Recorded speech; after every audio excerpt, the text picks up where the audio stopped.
Joe's Inner Child Podcast.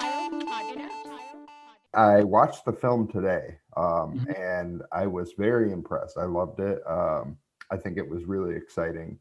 What I like to do at the beginning of these conversations is kind of get your perspective as the synopsis. So, can you kind of like explain what this movie is from your eyes as the creator?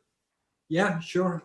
At its core, it's a very basic story about a guy who has a goal. Does he achieve that goal or not? I think that's the essence of it. And then it's about the guy is called Kim Cananam, and his goal is to play for 100 hours straight on his favorite arcade game called Gyruss. And to be able to do that, he needs a lot of help from his friends, and so we meet his friends, and then it turns into a kind of like a portrait of a tight-knit community of very, very good arcade gamers, and very like special characters with other interests than arcade gaming. That also plays a part in the film. And speaking of, other interests, I understand that you're not into video games yourself, or at least you weren't prior to getting into this film. I weren't. It was, to me, it was like walking into a different world or a different universe. It was very surprising to me to meet the whole arcade community and just the atmosphere and the colors, the music, the games, not least the people, and how they just grew on me, and I got to know them. I got to really appreciate them as real persons in real life, and I really wanted to. Or I'm hoping that shows in the film that these guys are actually real persons, and with a lot of nuances and a lot of different stuff going on that might not be apparent when you meet them the first time.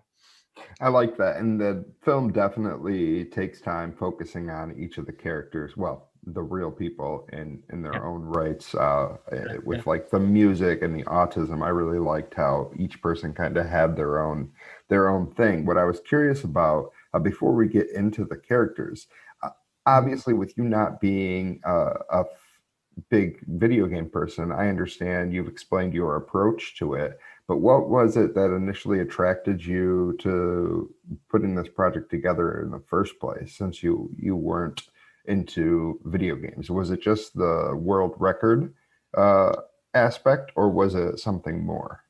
I think initially in the very, very beginning, it was like the record. I thought it was so nice and simple a story for a film. So I was attracted to that. And then the whole arcade world with, as I was talking about before, the colors, music, everything. But then it was really when I got to know the characters, I really thought, well, there is a film here. A film I can do.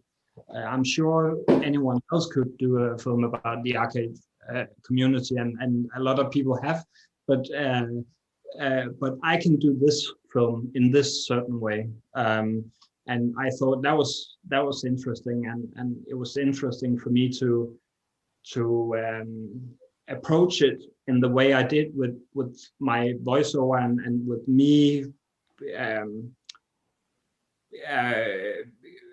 in a way being the audience's stand-in in this world in a way, and then guiding the audience through the story and telling them about the characters and how I am telling them about the things I learned as I did the film. Yeah. So I know that you're the narrator, and you obviously speak English very fluently. Is that your second language? Because I understand you're from Denmark, correct? I'm from Denmark. Yeah,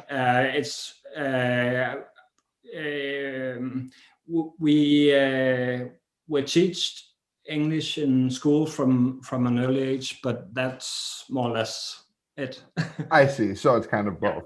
I understand. And now, were any of the other, because much of the speaking is in German, um, uh, I believe it's German, and the Danish. Danish. Oh, I apologize.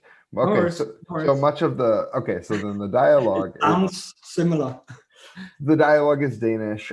Do they only speak Danish? Like as far as like Kim and the other people in this film, do they speak English at all? Yeah, And yeah, they do. so you Um, decided to have like them use that language. Was that because it was more natural to that environment? yeah, because that's what people are used to. Like you're speaking English, and like people in Denmark are usually speaking Danish. So it would be weird in a way. Sometimes they do speak English in the film, but that's because one of the characters is actually Icelandic. So Um, so, so he speaks English, and when he speaks English, people are so used to speaking in English that they just reply in English as well. But usually in Denmark we speak Danish, so that's why everything almost is in Danish. In the bar, the Bit bar, is that in Denmark? Yeah, that's in Copenhagen, Denmark. Yeah, Okay, so I understand that this uh, can Cannon Arm and the Arcade Quest. That's the title, right? yeah. Okay, so I understand that the film is set to premiere at two film festivals. One of them I know is in Denmark, but is the other one also in Denmark? No, the other one is in Canada, like Toronto, Canada. But because of COVID, it's available to stream everywhere in Canada. Yeah, That's awesome. So the Denmark one, is that also going to be streaming? yeah, yeah. Okay. So it's all streaming at the moment. It's gonna have a few showings at the cinemas in Denmark, but they're not open yet.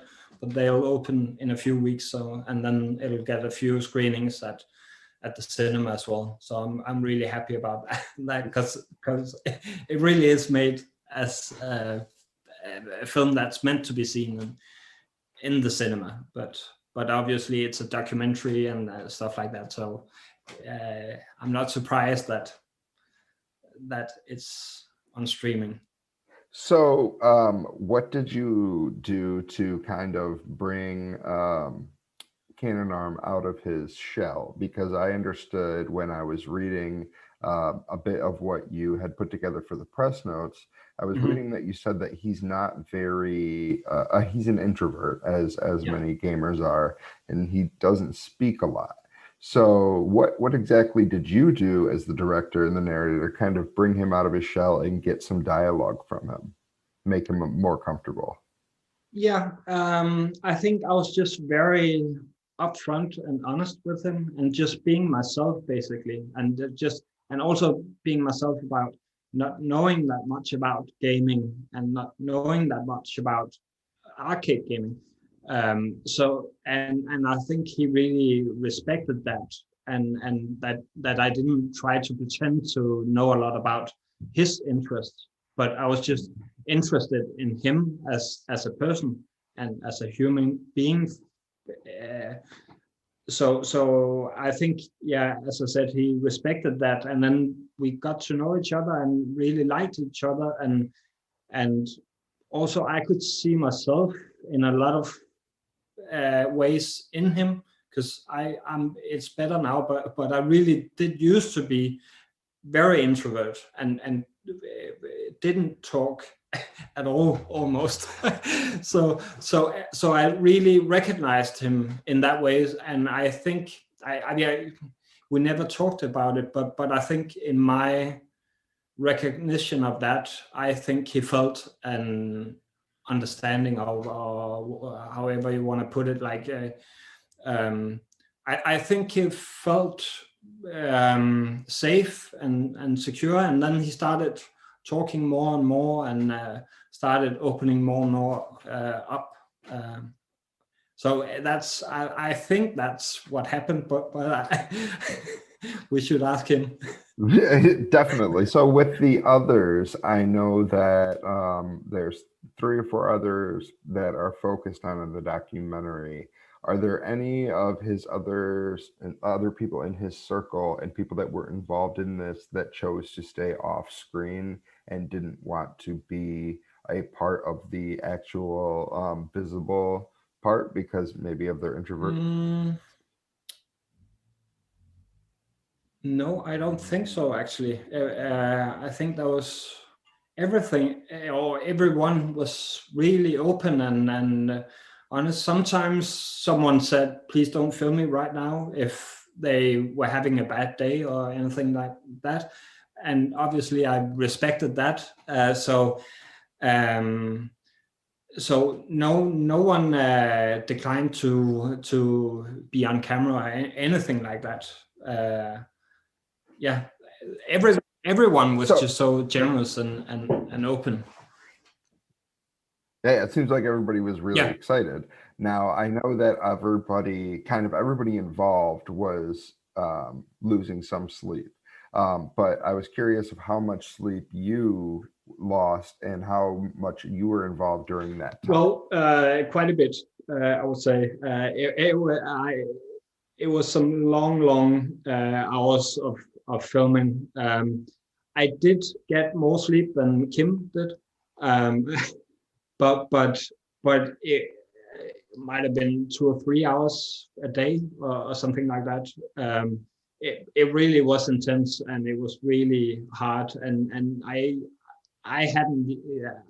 didn't have the experience as Kim did. So he's been training and doing like 36 hours of playing and stuff like that. To me, it was pretty intense. I can imagine, especially having the focus to put it forward. Now, the last question I wanted to ask you was the ending, without any spoilers. I'm not going to give spoilers about the ending, but the very last part you had chosen to play alongside the credits. Can I ask why you chose to do that? Was that so it was easier for people to, recognize who was involved, or was that more so because you kind of wanted to switch up and drop the other foot? Yeah, it was more the last thing, because we did just see like 20 or 25 minutes of Kim standing at the machines, and I was like, maybe that's a bit that's stretching it a bit and then I thought it was a fun and different way to go about it, and just played like at what's it called, like hyperspeed or whatever it's called. Right. Yeah, definitely. Like a montage. Yeah, exactly. So then I know that's going to be our time. Did you have anything that you didn't get a chance to say to wrap up, or anything that you want to plug, social media wise, or for your websites?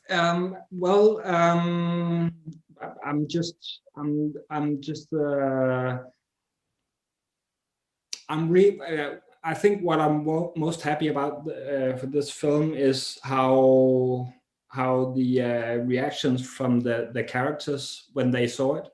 I think I'm really happy that they really liked the film and thought that I did an accurate and honest portrait of them, and not least the community, and I think I'm just really appreciative about the reactions for this film, because they really love it. Literary Joe's Inner Child Podcast.